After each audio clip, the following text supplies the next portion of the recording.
فوج کی ایران کے خلاف فضائی حملوں کی دوسری لہر شروع۔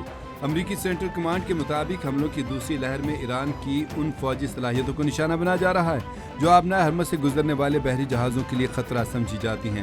آبنائے ہرمز عالمی تجارت کے لیے ایک انتہائی اہم بین الاقوامی آبی گزرگاہ ہے۔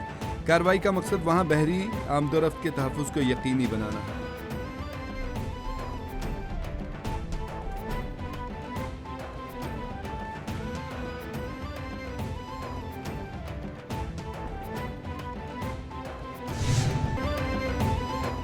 امریکی حملوں کے جواب میں ایران کی کویت، عراق، بحرین اور اردن میں کارروائی۔ ایرانی فوج نے دشمن کی جارحیت کے جواب میں اردن میں امریکی فوجی تنصیبات کو ڈرون سے نشانہ بنایا۔ پاسداران انقلاب کے مطابق کویت میں علی السالم ایئر بیس پر امریکی ریڈار سسٹم اور امریکی فوجیوں کو ہدف بنایا گیا۔ عراق کے قصر پورٹ بیس پر امریکی فوجیوں کے مقام کو بھی نشانہ بنایا ہے۔ مشترکہ میزائل اور ڈرون حملوں میں عراق میں دونوں اہداف کو مکمل طور پر تباہ کر دیا گیا۔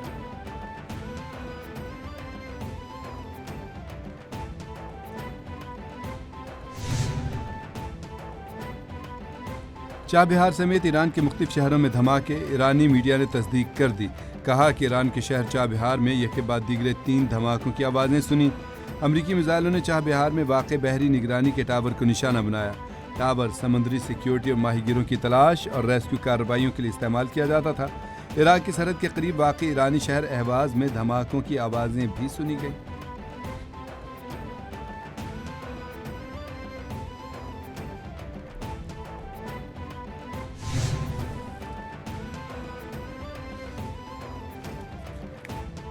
ایران کو اپنا رویہ بہتر کرنا ہوگا، مجھے کسی بھی معاملے میں ڈیڈ لائن دینا پسند نہیں ہے۔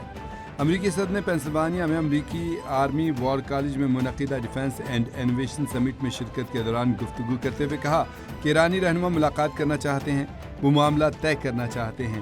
ہم دیکھیں گے کہ ان کے ساتھ کوئی سمجھوتا کرتے ہیں یا نہیں۔ ایران کو صورتحال کا علم ہے۔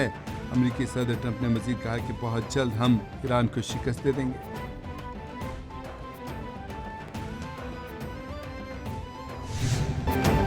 اسرائیل امریکہ میں عوامی رائے کی جنگ ہار رہا ہے، یہ واضح حقیقت ہے۔ اسرائیل امریکی سیاست پر اثر انداز ہونے کی کوشش کرتا ہے۔ جے ڈی وینس کا پوڈ کاسٹ میں انٹرویو، کہا کہ اسرائیل امریکہ کا قریبی اتحادی ہے، لیکن اسرائیل امریکی عوام کی رائے حاصل کرنے کے معاملے میں مشکلات کا سامنا کرنا پڑ رہا ہے۔ میڈیا رپورٹس کے مطابق مارچ کے ایک سروے میں امریکہ میں اسرائیل کی حمایت میں نمایاں کمی دیکھنے میں آئی تھی۔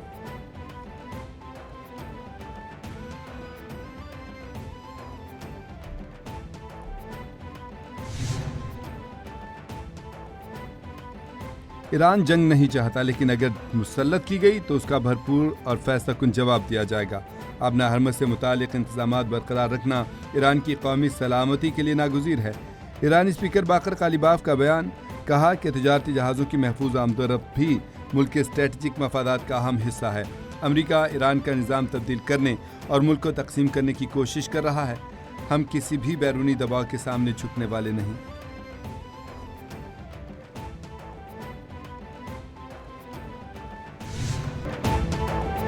فتنۃ الہندوستان کے خلاف پاک فوج، AFC بلوچستان اور پولیس کا مشترکہ آپریشن شوبان کامیابی سے جاری۔ تازہ کارروائیوں کے دوران مزید 3 خارجیوں کو ہلاک کر دیا گیا۔ سیکیورٹی ذرائع کے مطابق کارروائیوں کے نتیجے میں خارجی دہشت گردوں کو بھاری نقصان کا سامنا۔ دہشت گردوں کے ٹھکانوں کو کامیابی سے نشانہ بنایا گیا۔ آپریشن میں اب تک 88 خارج ہلاک ہو گئے۔ 5 جولائی سے اب تک 126 خارجیوں کو جہنم واصل کیا جا چکا ہے۔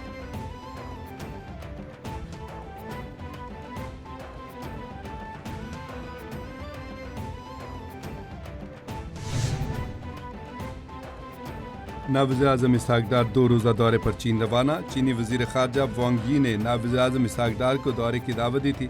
وزیر خارجہ Ishaq Dar world AI cooperation organization کے قیام کی دستخطی تقریب میں شرکت کریں گے۔ اسحاق ڈار پاکستان کی جانب سے بانی رکن کی حیثیت سے معاہدے پر دستخط کریں گے۔ وزیر خارجہ اسحاق ڈار چینی وزیر خارجہ وانگ یی اور دیگر رہنماؤں سے ملاقاتیں بھی کریں گے۔